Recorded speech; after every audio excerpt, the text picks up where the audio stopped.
अब हम लोग बातचीत कर रहे हैं। हमारे आज के टॉपिक का नाम है how Pandit ji achieved royalty 90 days and ruby in 2 years 10 months। कैसे उन्होंने इसको अचीव किया, क्या क्या उनके अंदर में क्वालिटीज थी।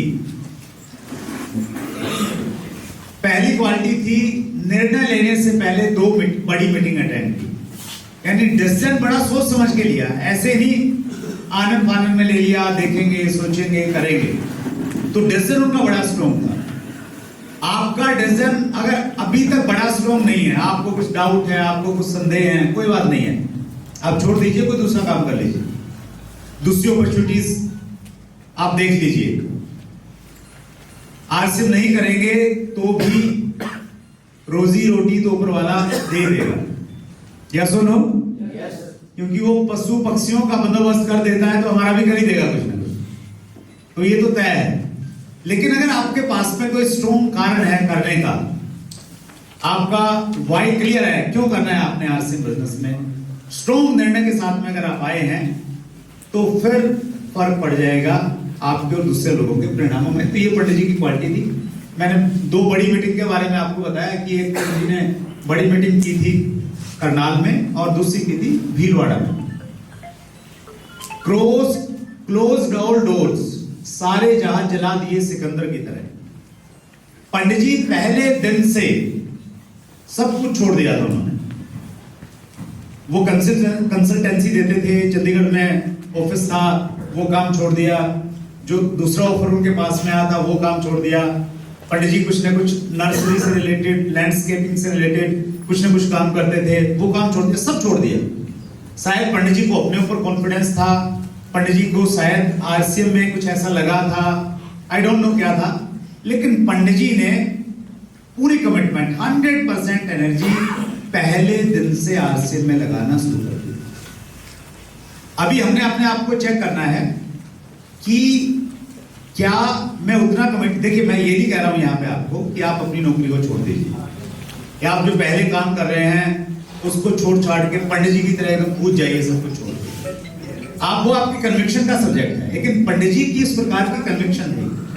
उनको ऐसा लगता था कि यहां मैं वो अचीव कर लूंगा जो बाकी जगह शायद मैं नहीं कर पाऊंगा। अच्छा, यहाँ पे लगभग ये हमारे पास में लगभग 19-20 पॉइंट हैं ऐसे।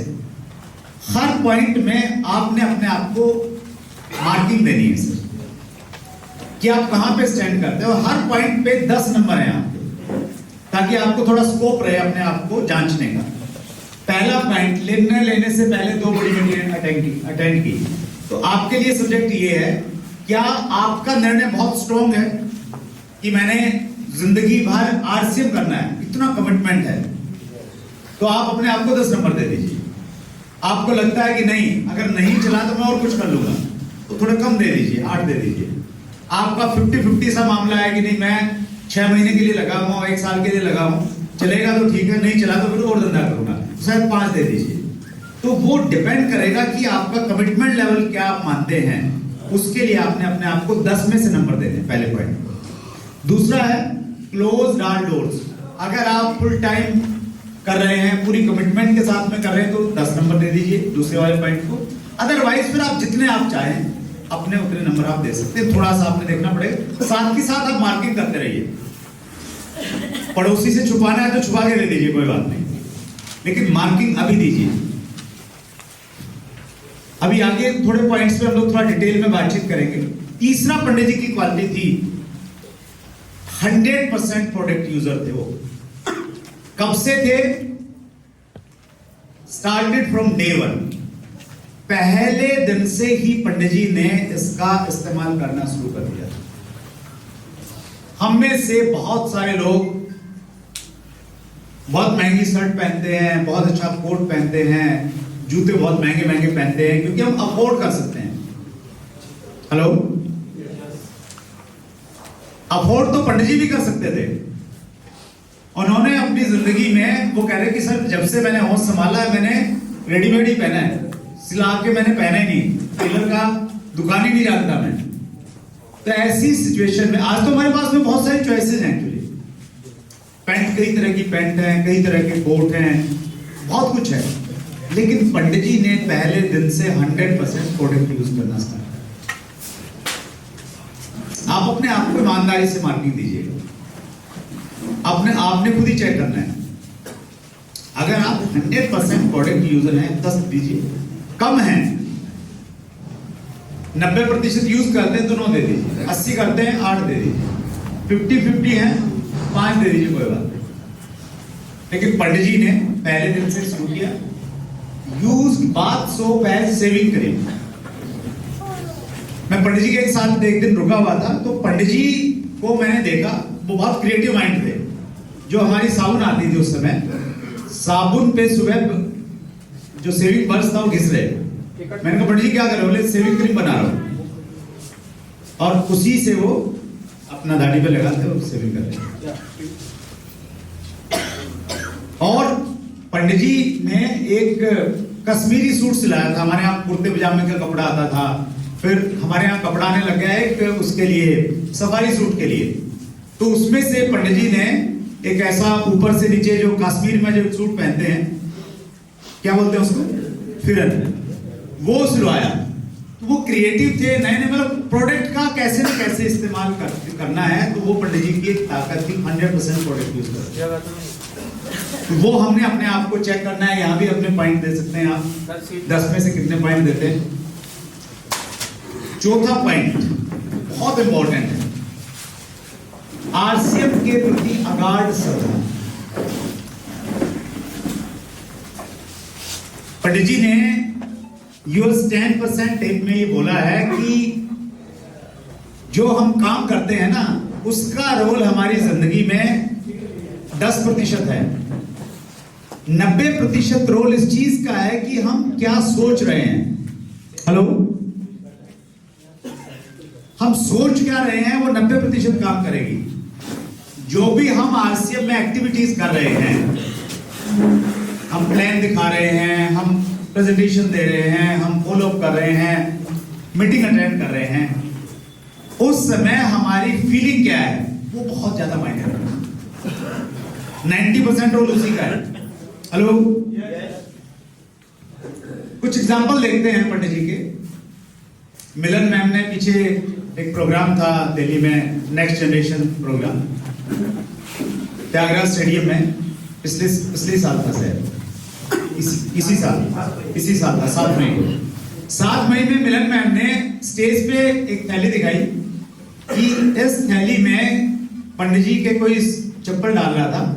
पंडित जी ने कहा कि नहीं, इस थैली पे आरसीएम लिखा है तो इसमें चप्पल नहीं डल सकती। उन्होंने चप्पलों को अखबार में लपेट के वो ले गए। तो इतना प्यार कि जहां पे आरसीएम लिखा हुआ है ना, उसमें चप्पल नहीं डल सकती। किस लेवल की फीलिंग थी आप इससे अंदाजा लगा सकते हैं। और मैम से मैं रिक्वेस्ट भी करूंगा, मैम जरूर बताएंगे उसके बारे में, थोड़ा सा उस घटना के बारे में। और देखिए, जब आपकी फीलिंग इस प्रकार की रहती है तो आपको उस प्रकार का सम्मान भी कहीं ना कहीं मिलता है। पंडित जी ने कितना टाइम किया आरसीएम में? 2 साल 10 महीने सिर्फ। और 2 साल 10 महीने में भी वो बहुत सारे प्लानों से नहीं मिल पाए, लेकिन जिससे भी मिले, उस छोटी सी मुलाकात में उन्होंने उनके ऊपर बहुत गहरा प्रभाव डाला।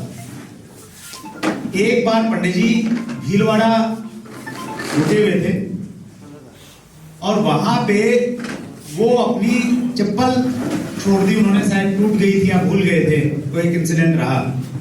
और अभी भीलवाड़ा में मुकेश कोठारी सर ने एक बहुत शानदार घर बनाया है, जिसकी जमीन की कीमत और उसकी कंस्ट्रक्शन की कॉस्ट अगर हम मिला दें, मुझे ऐसा लगता है शायद 15 से 20 करोड़ के बीच में होगी, दोनों की मिलाकर। और उसका जब वो गृह प्रवेश था अभी, उसमें काफी बड़ा प्रोग्राम रहा, उसमें मिलन मैम भी थे।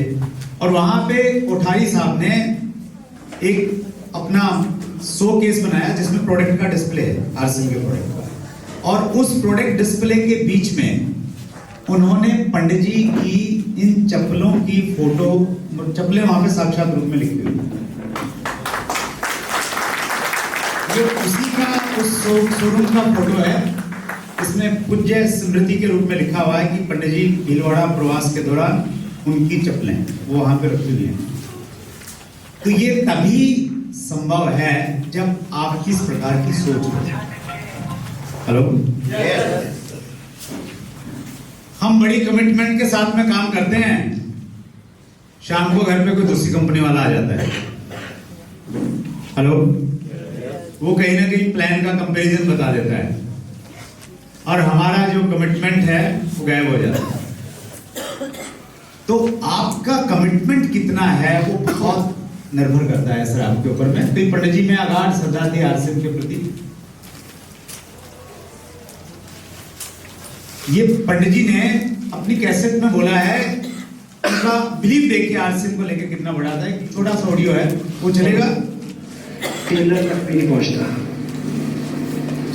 कुछ लोगों का 2 लोगों तक पहुंचता है, कुछ लोगों का 5-4 लोगों तक पहुंचता है जो उनको मना करते हैं और वो 5 तत्व में विलीन हो जाएंगे।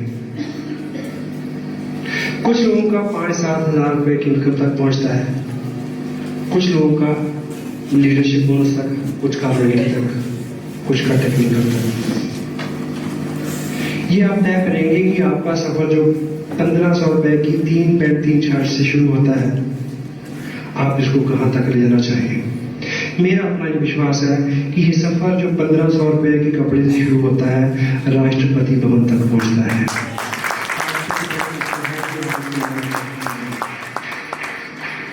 I believe in it. I truly believe in it. It's my belief. मैं क्या करूं, मेरा विश्वास है ऐसा।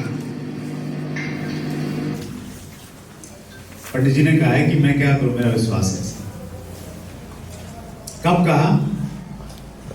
2005 में कहा, जब डायरेक्ट सेलिंग को लेके देश में कोई गाइडलाइन नहीं थी, कोई रूल्स नहीं थे, आरसीएम की कोई बहुत बड़ी क्रेडिबिलिटी नहीं थी, कोई बहुत बड़ा नाम नहीं था। उस समय पंडित जी को ये लगता था कि ये जो 1500 रुपए से सफर शुरू हुआ है, ये राष्ट्रपति भवन तक लेके जाएगा। अभी 28 सितंबर को, 28 नवंबर को दिल्ली में कितने लोग थे? बहुत सारे साथी थे। अभी 28 नवंबर को विनोद जी दिल्ली में प्रोग्राम था, ईसोल एक प्रोडक्ट है उसको लेके, तो उसमें किरण बेदी जी आई हुई थी। तो वो इतनी भाव विभोर हो गई, मैं उनके पास में खड़ा था स्टेज पे। जैसे ही वो आई और उन्होंने, मतलब दीवानगी तो लोगों में रहती है, तो वो देखी, वो 5 मिनट की तो वीडियो रिकॉर्ड कर दी। फिर जब उनको माइक मिला, तो माइक मिलते ही उनकी पहली लाइनें ये थी कि आपने मुझे नहीं बुलाना था, आपने प्रधानमंत्री जी को बुलाना था। ये नजारा मेरे लिए नहीं है, ये नजारा प्रधानमंत्री के लिए है। तो और वो बहुत कमिटमेंट के साथ में, उन्होंने कहा कि मैं भीलवाड़ा जाना चाहती हूँ, मैं जाना चाहती हूँ, देखना चाहती हूँ कि किस बड़े विजन के साथ में ये काम जहां से शुरू हो रहा है, मैं उस जगह को देखना चाहती हूँ। तो पंडित जी की बिलीव कब था? ये 2005 में ये बिलीव था, और आज वैसी स्थितियां बनती जा रही हैं कि ये लोग जो काम कर रहे हैं, ये राष्ट्रपति भवन तक जाके पंडित जी की बात कर रहे हैं।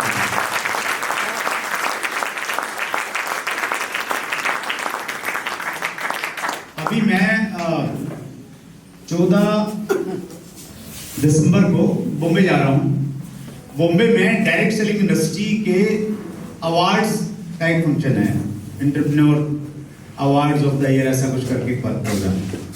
तो उसमें संभावना ये है कि वहां पे महाराष्ट्र सरकार के मुख्यमंत्री को उन्होंने आमंत्रित किया है। मुख्यमंत्री या डिप्टी मुख्यमंत्री, दो उनमें से कोई एक आएगा। तो डायरेक्ट सेलिंग इंडस्ट्री की तरफ से मैं वहां पे प्रेजेंट कर रहा हूं। तो इस प्रकार की स्थितियां बनती जा रही हैं। अब राष्ट्रपति भवन भी दूर नहीं है जहां पे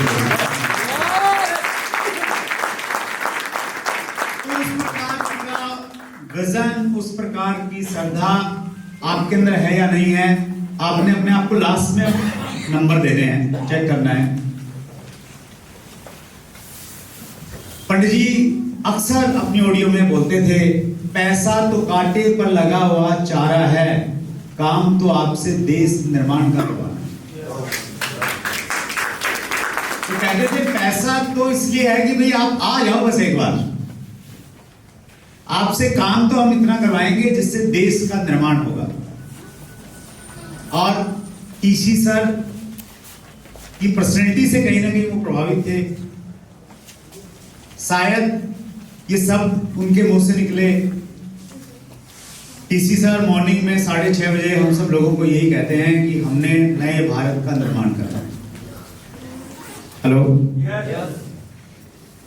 सीधा सीधा अगर हम लोगों को बोलेंगे तो शायद नहीं करेंगे, लेकिन इस माध्यम से हम लोगों का निर्माण करेंगे और देश का निर्माण अपने आप हो जाएगा। तो पंडित जी का इस चीज में बहुत बिलीव था। हिंदुस्तान में आम आदमी के लिए आरसीएम से बढ़िया कोई अपॉर्चुनिटी नहीं है। ये पंडित जी ने तब कहा जब पंडित जी ने डायरेक्ट सेलिंग इंडस्ट्री को नजदीक से देखा। मेरा डायरेक्ट सेलिंग से बहुत लंबा वास्ता नहीं था पहले। 2011 से पहले तो आप मान के चलिए मैं बिल्कुल जैसे एक कूक मेंढक होता है तो मैं वैसे ही था। आरसीएम ही मेरी दुनिया थी, आरसीएम से बाहर कोई दुनिया नहीं। 2011 में जिस प्रकार की घटना घटी उसके बाद मैं बड़ी नजदीक से जाने लगा, लेकिन पंडित जी का एक्सपोजर पहले से ही था। उन्होंने एमबीए में काम किया। एमबीए के अलावा एक और कंपनी थी सनराइडर थी, आईडीएससी की मेंबर होती थी कभी, उस कंपनी में उन्होंने काम किया। और पंडित जी ने एक ऐसी स्कीम में भी काम किया जो मनी सर्कुलेशन थी, उस पे भी किसी ने पंडित जी को जोड़ दिया था। तो पंडित जी का एक्सपोजर था डायरेक्ट सेलिंग का। वो एक्सपोजर के बाद में पंडित जी ने ये कहा कि हिंदुस्तान में आम आदमी के लिए आरसीएम से बढ़िया कोई अपॉर्चुनिटी नहीं है। ये पंडित जी का विश्वास था। पंडित जी ने यह भी कहा कि आरसीएम आवाम का बिजनेस है, ये लोगों का बिजनेस है। ये पंडित जी ने कहा। एक ऑडियो साइड चलेगा तो मैं बोलता हूं। हर वो व्यक्ति जिसे इस बिजनेस का स्टार बनना है, ये इंटरनेशनल स्टडी जो है मल्टी लेवल मार्केटिंग की 150 देशों की, उसका मैं आपको बिल्कुल 4 पॉइंट बताने जा रहा हूं। इस बिजनेस में जिस आदमी को स्टार बनना है, इस बिजनेस में कामयाब होने के बाद जिस व्यक्ति से सबसे ज्यादा ऑटोग्राफ मांगे जाएंगे, जिस व्यक्ति के साथ फोटो खिंचाने के लिए सबसे ज्यादा लोग उतावले होंगे, इस बिजनेस में जो भी व्यक्ति स्टार बनेगा वो इस बिजनेस को साइन करते वक्त कभी भी स्टार जैसा दिखेगा नहीं, कभी भी दिखेगा नहीं। अगर आज आपका हुलिया हाथ, भाव भावना, भीतरी बाहरी पर्यावरण आवरण वैसा नहीं है जैसा एक स्टार का होता है, तो आप विश्वास करें, आप फर्स्ट एलिजिबल पर्सन हैं जो इस बिजनेस में स्टार बन सकते हैं। You can be.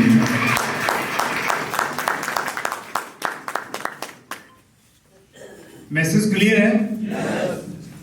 हम सब लोग खास आम हैं। पंडित जी ने यह भी कहा था कि आरसीएम आम लोगों को खास बनाने का बिजनेस है और ये आवाम का बिजनेस है। ये पंडित जी की मान्यता थी। तो ये जो चौथा पॉइंट है, इस पे थोड़ा सा बारीकी से अपने आप को चेक कीजिए, क्योंकि ये बाहर का मामला नहीं है, ये अंदर का है। अंदर से एक बार चेक कीजिए, टोलिए। बहुत बार हम सारे काम कर रहे होते हैं लेकिन मन में विश्वास नहीं है, कहीं ना कहीं कुछ डाउट है, कुछ दिखते हैं और उसकी वजह से 90% तो वही काम करेगी तो वो काम हो नहीं पा रहा है।